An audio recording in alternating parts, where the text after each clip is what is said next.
Nude photography for beginners. Mistakes you must avoid. There is a point in every photographer's journey where confidence arrives faster than experience. And that is where most mistakes begin. Because in photography, especially when working with people, technical skill is only half the equation. The other half is awareness. Awareness of space, awareness of comfort, and awareness of how your decisions affect the person in front of your camera. One of the most common mistakes beginners make is moving too quickly. They focus on the result instead of the process. They think in terms of getting the shot, instead of building the moment where the shot can naturally happen. But photography is not something you take immediately. It is something you build gradually.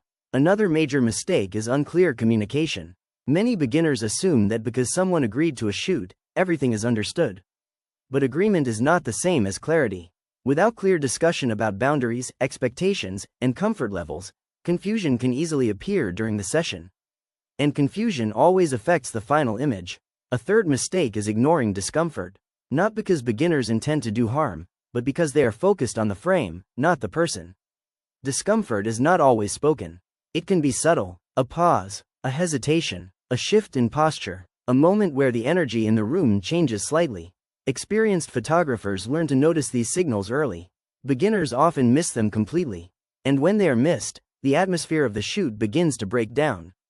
Another mistake is over-directing.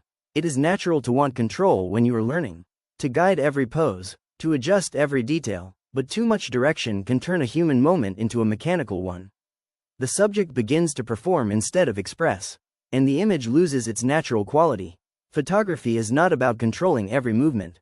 It is about guiding without removing authenticity. There is also a misunderstanding about professionalism.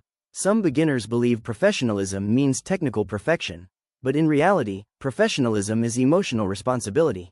It is how you make someone feel during the process, not just how the final image looks. Because a technically perfect photograph created in an uncomfortable environment still carries that discomfort within it. And finally, one of the biggest mistakes is forgetting that trust is fragile. Trust is not established once and then assumed for the rest of the shoot. It is maintained continuously, through tone, through respect, through attention, and through the ability to stop when something does not feel right. So if you are a beginner, remember this. Your goal is not just to take better photographs. Your goal is to become someone who others feel safe working with. Because in the end, photography is not only about what you see through the lens. It is about what the other person experiences on the other side of it. And the photographers who understand that are the ones who grow the fastest and last the longest.